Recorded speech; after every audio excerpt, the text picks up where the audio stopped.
Most people think they know steak, but are you paying for flavor or just a fancy name? From the buttery luxury of A5 Wagyu to the hidden gems your butcher is keeping for himself, we're breaking down every single cut of beef. Don't ruin your dinner. This is the ultimate guide to every steak. Explained. If you're looking for the ultimate steakhouse experience, the ribeye is the undisputed king.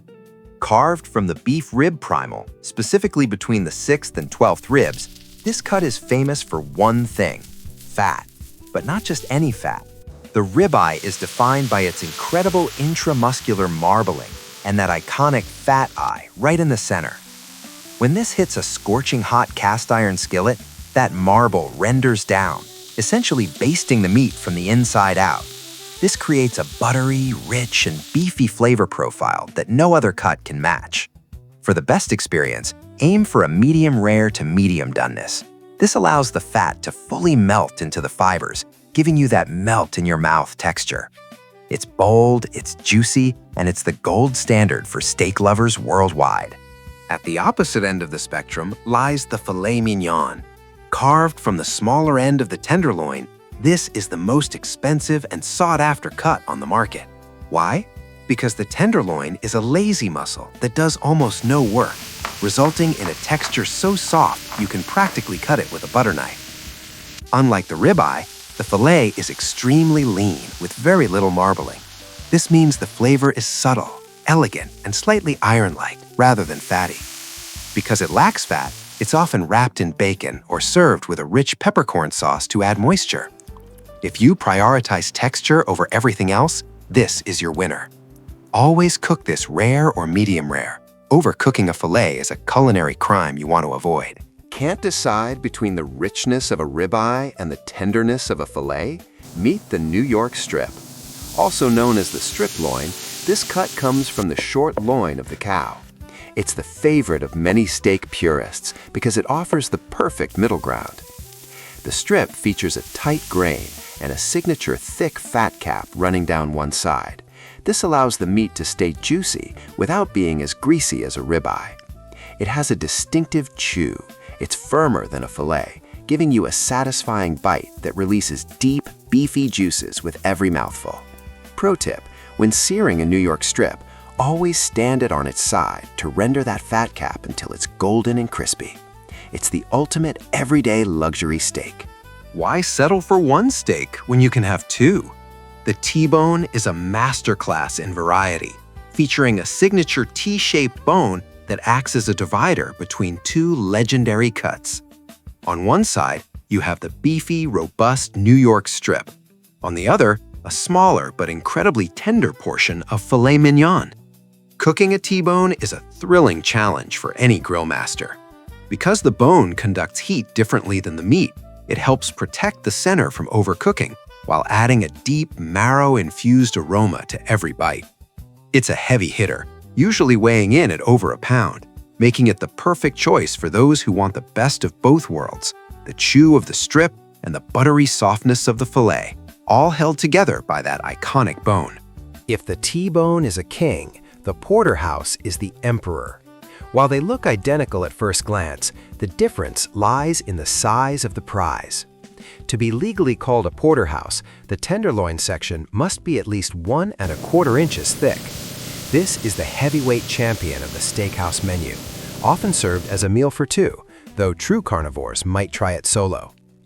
Because the filet portion is so large, the Porterhouse offers a massive contrast in textures. You get more of that premium melt-in-your-mouth tenderness alongside a giant slab of flavorful strip.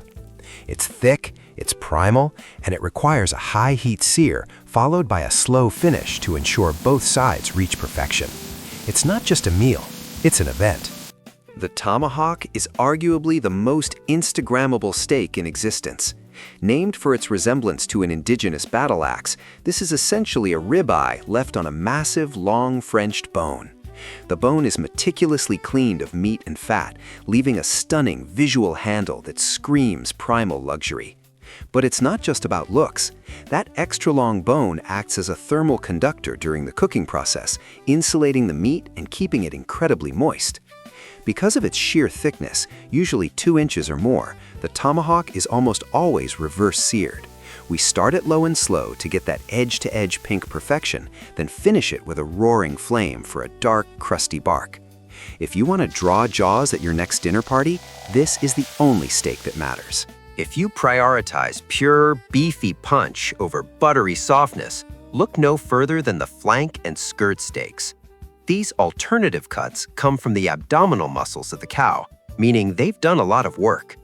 This results in long, thick fibers and a deep, mineral-like flavor that's unmatched by premium cuts.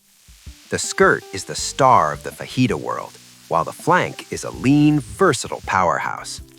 The secret to mastering these steaks is twofold: a high-heat, lightning-fast sear and a precise carving technique. You must slice them thin and strictly against the grain.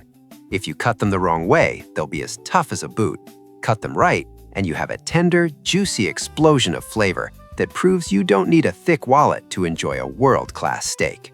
For decades, the shoulder area, or chuck, was reserved for slow cooking and stews. But modern butchery has uncovered hidden gems like the Denver and Flatiron. The Flatiron is now ranked as the second most tender cut after the Filet Mignon, but with much more flavor. The Denver steak, on the other hand, is a well-kept secret among chefs.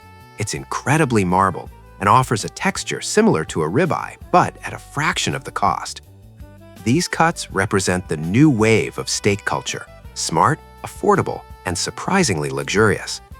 They are best cooked to a perfect medium rare, allowing the dense marbling to render and create a silky mouthfeel. If you see these on a menu, order them before the rest of the world finds out. We've reached the summit.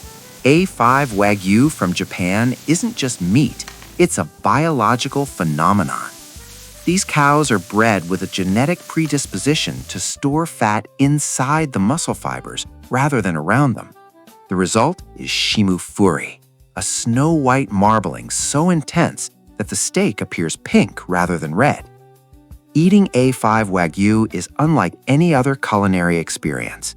Because the fat has a melting point lower than human body temperature, the steak literally dissolves on your tongue like beef-flavored butter. You don't grill this like a normal steak. You sear thin strips for just seconds. It is incredibly rich, so rich that a mere 2 or 3 ounces is enough to satisfy even the most hardcore carnivore. It's the final boss of the steak world, a decadent, once-in-a-lifetime luxury that redefines what beef can be. Choosing the right steak isn't about picking the most expensive one. It's about matching the meat to your personal taste. If you crave a rich, buttery explosion of fat, the ribeye is your soulmate. If you prefer elegant, lean tenderness that requires no effort to chew, go for the filet mignon. For the true carnivore who loves a deep, mineral, beefy flavor, the alternative cuts like the skirt or hanger steak are hidden treasures. Don't ignore the grade either. In the US, look for the USDA Prime Seal for the best marbling, or choice for a solid everyday meal. Always look for dry-aged options if you want a concentrated, nutty flavor. Remember, the best steak in the world is the one that fits your palate and your cooking style. Don't be afraid to experiment beyond the classics. You've bought the perfect steak. Now don't kill it twice. The biggest mistake home cooks make is skipping the rest period. When meat hits heat, the juices flee to the center. If you cut it immediately, those juices end up on your plate instead of in your mouth. Always let your steak rest for at least 5 to 10 minutes. Furthermore, stop guessing the doneness by poking it with your finger. Use a digital meat thermometer. For a perfect medium rare, pull the meat off the heat at 130 degrees Fahrenheit, 54 degrees Celsius. The carryover cooking will bring it up to the ideal 135. Whether you prefer a pan sear with a butter baste or the smoky char of an outdoor grill, controlling the internal temperature is the only way to guarantee a restaurant-quality result every single time. Respect the animal, respect the process.